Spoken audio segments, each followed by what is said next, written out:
बच्चे ये environment and sustainable development का वीडियो 5 है और इसमें हम इंडियन इन्वायरमेंट चैलेंजेस से रिलेटेड कुछ पॉइंट्स की बात करने वाले हैं। तो सबसे पहला पॉइंट है भाई लैंड डिग्रेडेशन। देखो बहुत सीधी सी चीज़ है, अगर ह्यूमन एक्टिविटी की वजह से सॉइल वाटर और वेजिटेशन इन तीन चीज़ों की क्वालिटी ह्यूमन एक्टिविटी की वजह से अगर डिक्लाइन होनी शुरू हो जाती है, गिरनी शुरू हो जाती है, तो इसी बात को आप लैंड डिग्रेडेशन बोलते हैं। देखो यहाँ पे भी वही लिखा हुआ है कि अगर लैंड की क्वालिटी या सॉइल की क्वालिटी खराब होनी शुरू हो गई तो उसको हम क्या नाम देते हैं, लैंड डिग्रेडेशन का नाम देते हैं। ठीक है, अच्छा जी, अब एक बात है कि भाई कॉजेस ऑफ लैंड डिग्रेडेशन क्या है, किन वजहों से लैंड डिग्रेड होता है। तो कुछ पॉइंट्स मैंने लिखे ये 4 पॉइंट्स, बट इसके अलावा 3 और बातें मैं आपको बताता हूँ। जो सबसे मेन कॉज है वो 3 चीज़ें ये है कि अगर वाटर लॉगिंग हो जाए, कहीं पे पानी इकट्ठा हो जाए, ठीक है, या विंड इरोजन हो रहा है, तेज हवा बह रही है, या फिर जो है बहुत तेज से फ्लड आया है और जो है वाटर इरोजन हो रहा है। ठीक है, तो इन 3 बातों की वजह से ये 3 मेन कॉज है लैंड की क्वालिटी के डिग्रेड होने के। बट इसके अलावा कुछ और भी कॉजेस है जो यहाँ पे हैं हमारे पास, जैसे कि सॉइल इरोजन, इसके पीछे मेन रीजन है। उसके अलावा इसके पीछे के रीजन कुछ और भी मैं आपको बोल रहा था, जैसे मैं आपको एक तो ओवरग्रेजिंग, इसके पीछे 3 मेजर कॉजेस आपको पता चल गए। उसके अलावा ओवरग्रेजिंग इसके पीछे कॉज है, क्रॉप रोटेशन प्रॉपर ना कर पाना इसके पीछे कॉज है। ठीक है, उसके अलावा केमिकल पेस्टिसाइड्स का बहुत ज़्यादा यूज़ करना इसके पीछे कॉज है।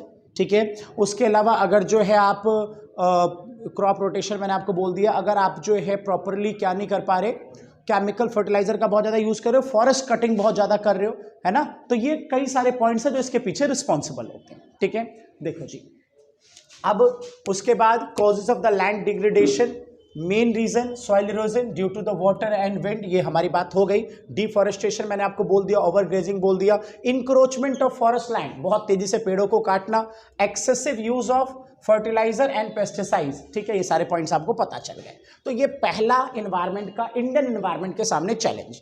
दूसरा डिफॉरेस्टेशन, बहुत सीधी सी बात, अगर आप रेन फॉरेस्ट को कट करते हो, वहाँ से फॉरेस्ट को रिमूव करते हो और उस प्लेस को रेडी करते हो नॉन फॉरेस्ट पर्पस के लिए, तो बस इसी बात को आप नाम देते हो डिफॉरेस्टेशन का। यहाँ पे थोड़ा सा मैं आपको 1-2 बातें बताना चाहूँगा। जैसे इंडिया में हर पर्सन के पास 0.47 हेक्टेयर फॉरेस्ट लैंड होनी चाहिए और एक्चुअल में अवेलेबल कितना है, 0.06 हेक्टेयर फॉरेस्ट लैंड अवेलेबल है, जितना होना चाहिए उससे कम, क्योंकि हमें फॉरेस्ट की बहुत ज़्यादा नीड है, ऑक्सीजन के लिए फॉरेस्ट चाहिए और भी बहुत सारी चीज़ों के लिए फॉरेस्ट चाहिए। ठीक है, तो एक तो आप ये बात याद रखें।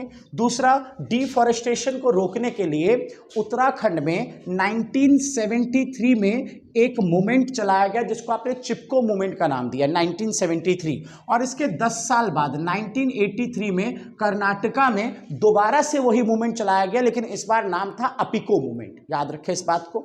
उसके अलावा किन वजहों से होता है डिफॉरेस्टेशन, देखो कॉजेस क्या है, अगर लगातार रॉ मटेरियल की डिमांड बढ़ रही है तो आपको इंडस्ट्री काटनी पड़ेगी, जो फॉरेस्ट है उसको आपको काटना पड़ेगा अगर इंडस्ट्री में लगातार रॉ मटेरियल की डिमांड बढ़ रही है, एक बात। दूसरी बात कि अगर लगातार बिल्डिंग बना रहे हो, अर्बनाइजेशन कर रहे हो, तो जगह चाहिए, जगह कम पड़ती जा रही है, पॉपुलेशन बढ़ रही है, तो उसके लिए भी डिफॉरेस्टेशन करना पड़ेगा। अच्छा जी, बच के रहिए डिफॉरेस्टेशन से, वरना ये प्रॉब्लम आएगी, फ्लड के चांस बढ़ जाएंगे, सॉइल इरोजन, सॉइल की क्वालिटी खराब होनी शुरू हो जाएगी, बायोडाइवर्सिटी लॉस होना शुरू हो जाएगा, एयर पॉल्यूशन होना शुरू हो जाएगा। ठीक है, तो ये दूसरा चैलेंज था आपके एनवायरनमेंट के सामने, डिफॉरेस्टेशन।